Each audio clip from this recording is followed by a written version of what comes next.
வணக்கம் நண்பர்களே. சூறாவளி போல ஆணியில் செவ்வாயில் அமாவாசை வரப்போது அதனுடைய சிறப்பு பலன்களை பார்க்க போகிறோம். வெல்கம் பேக் டுடே சேனல் நண்பர்களே. இன்னைக்கு இந்த வீடியோவில் ஒரு முக்கியமான ஜோதிட தாள்களையும் ஒரு இன்ட்ரெஸ்டான ஆன்மீக பரிகாரத்தையும் இந்த வீடியோவில் அதிரடியாக ரிஷப ராசிக்காரங்களுக்கு பார்க்க போகிறோம். ஸோ ரிஷப ராசிக்காரங்க யாராக இருந்தாலும் இந்த ஒரு வீடியோவை ஸ்கிப் பண்ணாமல் ஃபுல்லாக பாருங்கள். அப்போ தான் நான் என்ன சொல்ல வரேன் அப்படிங்கிறத நீங்கள் தெளிவாக உங்கள் ராசிக்கு தெரிஞ்சு பயன்பெற முடியும். ஸோ இப்போ ஜூலை மாதமானது சும்மா சூப்பராக நடந்துகிட்ருக்கு. இந்த ஜூலை மாதத்தில் ஏகப்பட்ட முக்கியமான நாட்கள் வர இருக்குது. அதில் ஒரு ஒன் ஆஃப் த முக்கியமான நாள் இப்போது வரப்போகுது. அது என்னைக்குன்னா ஜூலையுடைய 14ஆம் நாள். அன்றைக்கி தான் தமிழ் மாதம் ஆணியுடைய கடைசி 30ஆம் நாள். கிழமை அன்னைக்கு பார்த்தீங்கன்னு வச்சுக்கோங்களேன், நிறைஞ்ச செவ்வாய்க்கிழமை. இந்த நாள் ஒரு சாதாரண நாள் கிடையாது. மிக மிக மிக ஒரு புனிதமான நாள். இந்த நாள் அப்படி என்ன புனிதமான நாள் அப்படின்னு கேட்குறீங்களா? இந்த நாளில் பார்த்தீங்கன்னு வச்சுக்கோங்களேன், அமாவாசை திதியானது வருது. வரக்கூடிய அமாவாசை சாதாரண அமாவாசை கிடையாது. ஆணியில் செவ்வாய்க்கிழமை வரக்கூடிய ரொம்ப ஸ்பெஷலான செவ்வாய் அமாவாசை. இந்த அமாவாசையை முன்னிட்டு இந்த அமாவாசையில் செவ்வாயுடைய ஆதிக்கம் அதிகமாக இருக்குது. ஏன்னா செவ்வாய்க்கிழமை வருதில்ல, அப்போ செவ்வாயுடைய ஆதிக்கம் அதிகமாக இருக்குது. ஸோ அதனால் இந்த அமாவாசையில் கிரக சேர்க்கைகள், கிரக மாற்றங்கள் இதெல்லாம் வைத்து ஒவ்வொரு ராசிக்காரங்களுக்கும் அடுத்த அமாவாசையில் முன்னோர்கள் அருளால் என்ன நடக்குங்கிறது குறிப்பிடப்படுது. அதில் ரிஷப ராசிக்காரங்களுக்கு என்ன நடக்கும் அப்படிங்கிறது இந்த வீடியோவில் சொல்ல போகிறேன். ஸோ ரிஷப ராசிக்காரங்களாக இருந்தீங்கன்னா இந்த ஒரு வீடியோவை ஸ்கிப் பண்ணாமல் பாருங்கள். உங்கள் ராசியை சேர்ந்தவர்களுக்கு என்ன பலன் கிடைக்கும் அப்படிங்கிறத தெளிவாக இந்த வீடியோவில் நான் சொல்கிறத தெரிஞ்சு இதற்கேற்ப நடந்து பலன் பெறுங்க. அதோடு இது சாதாரண நாள் கிடையாதுங்கிறதுனால இந்த நாளில் என்ன பரிகாரம் செய்தால் அதிர்ஷ்டமும் உங்களுக்கு கிடைக்கும் அப்படிங்கிறத சொல்கிறேன். அதையும் இந்த வீடியோவில் தெரிஞ்சுக்குங்க. ஸோ வீடியோ ரொம்பவே யூஸ்ஃபுல்லாக ரொம்பவே இன்ட்ரெஸ்டாக இருக்கும். ஸோ கண்டிப்பாக வீடியோவை ஸ்கிப் பண்ணாமல் பாருங்கள். சரி, இப்போ உங்களுக்கு பலன்களை ஃபஸ்ட்டு பார்க்கலாம். அதுக்கப்புறமேட்டு உங்களுக்கு பரிகாரம் பார்க்கலாம். ஸோ ரிஷப ராசிக்காரங்களுக்கு ஆணி மாத அமாவாசை பலன்கள் பார்க்கலாமா? வாங்க. பிரபவ வருடம் ஆணி மாத இந்த அமாவாசையில் கிரக நிலைகளை ஆராய்ந்து பார்க்கும் பொழுது அமாவாசை இறுதியில் உங்கள் ராசிநாதன் சுக்கிரன் உச்சம் பெற்ற குருவோடு கூடி சகாயஸ்தானத்தில் சஞ்சரிக்கிறார்.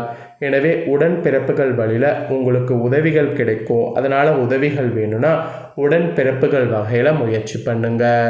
அதுக்கப்புறமா பொருளாதார பற்றாக்குறை அகலும்.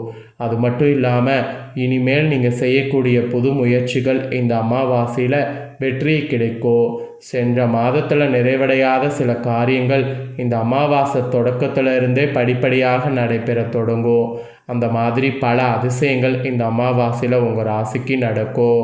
அதுக்கப்புறம் உத்தியோகத்தில் இருக்கக்கூடிய உங்களுக்கு கூட சம்பள உயர்வோடு கூடிய வேலைக்காக செய்த முயற்சியும் கைகூடும். ஸோ சம்பளத்துக்காக பார்த்தீங்கன்னு வச்சுக்கோங்களேன், நீங்கள் அதிக முயற்சி பண்ணுங்க. அது மட்டும் இல்லாமல் உங்களுக்கு நீண்ட நாட்களாக எதிர்பார்த்து காத்திருந்த சுபகாரியம் கூட இந்த அமாவாசையில் முடிவடையும். அதனால் சுபகாரியத்துக்காகவும் முயற்சி பண்ணுங்கள். உத்தியோகத்தில் சம்பள உயர்வோடு கூடிய வேலைக்காகவும் முயற்சி செய்திங்கன்னா கைகூடும். அப்புறம் நீண்ட நாட்களாக பிள்ளைகளுக்கு எதிர்பார்த்த சுபகாரியமும் இப்போ முயற்சி பண்ணிங்கன்னா கைகூடும். இந்த மாதிரி நிறைய கைகூடுவதற்கு இந்த அமாவாசையில் கிரகங்கள் உங்களுக்கு சாதகமாக அமைஞ்சிருக்கு. அதனால் இந்த சாதகமான பலனை பயன்படுத்திக்கோங்க. இதை தொடர்ந்து இப்போ ஆணி அமாவாசையில் கரெக்டாக ரிஷபராசிக்கு செவ்வாய் வராரு. அதுவும் உங்கள் ராசிக்குள்ளேயே இப்போ வராரு. உங்கள் ராசிக்கு 7, 12 ஆகிய இடங்களுக்கு அதிபதியானவர் செவ்வாய். அவர் இப்போ உங்கள் ராசியில் சஞ்சரிக்கும் போது விரயங்கள் உங்கள் ராசிக்கு இந்த அமாவாசையிலேருந்து அதிகரிக்கும். மெயினாக நல்ல காரியங்கள்லாம் நடப்பதற்காகவும் நாகரிசு பொருட்கள் வாங்குவதற்காகவும் நீங்கள் கொஞ்சம் செலவு பண்ணுற மாதிரி சூழ்நிலை அமையும். அதுவும் இந்த அமாவாசையில் பயணங்கள் பலன் தருவதாக அமையும். ஸோ பயணங்கள் தாராளமாக மேற்கொள்ளலாம். பண தேவையெல்லாம் கூட உடனுக்குடனே பூர்த்தி ஆகிவிடும். அதுவும் காரியங்கள்லாம் இருக்குல்ல, அதெல்லாம் கடைசி நேரத்தில் இந்த அமாவாசையில் கைகூடி வரும். எதிர்பார்த்த உதவிகள் கிடைத்து மகிழ்ச்சியாக இருப்பீங்க. தொழில் வளர்ச்சிக்காக மூலதானம் செய்ய ஏதேனும் சொத்துக்களை விற்கக்கூடிய சூழ்நிலை இந்த அமாவாசையில் முயற்சி பண்ணிங்கன்னா கண்டிப்பாக உங்களுக்கு உருவாகும். சுப செலவுகளும் வர வாய்ப்பு உண்டு. தூரதேச பயணங்கள் கைவிடுவதற்கான அறிகுறி தென்படுது. ஸோ தூரதேச பயணங்கள் கைகூடுவதற்கான அறிகுறி தென்படும் போது அப்போ தூரதேச பயணங்கள் மேற்கொள்ளுங்க. ஸோ செவ்வாய் உங்கள் ராசிக்குள்ளேயே வர்றதுனால இந்த மாதிரியான பலன் இந்த ஆணி அமாவாசையில் உங்கள் ராசிக்கு கிடைக்கும் அப்படிங்கிற மாதிரி குறிப்பிடப்படுது. ஸோ இப்போ நெக்ஸ்ட்டு பார்த்தீங்கன்னு வச்சுக்கோங்களேன், அடுத்தது சிம்மத்துக்குள்ளே சுக்கிரன் வர போகிறாரு. சிம்மத்துக்குள்ளே சுக்கிரன் வர்றதுனால என்ன பலன் கிடைக்கும் அப்படிங்கிறத சொல்கிறேன். என்ன பலன் கிடைக்கும் அப்படிங்கிறத தெரிஞ்சுக்குங்க. கடக ராசியில் சஞ்சரித்து வரக்கூடிய சுக்கிரன் ஆணி பௌர்ணமியில் சிம்ம ராசிக்கு செல்கிறார். உங்கள் ராசிக்கு அதிபதியான சுக்கிரன் சுகஸ்தானத்திற்கு வருவது யோகமானது என்று சொல்லலாம். மெயினாக பெற்றோர் வழியில் பிரியக்கூடும். அப்புறம் இடம் வீடு வாங்குவதில் கவனம் செலுத்தணும். உறவினர்கள் மதிக்கும்படி உங்கள் வாழ்க்கை மாறும். விலகி சென்ற சொந்தங்கள் விரும்பி வந்து சேரும். கருத்து வேறுபாடு நீங்கி கலகலப்பான சூழலை உருவாகும்.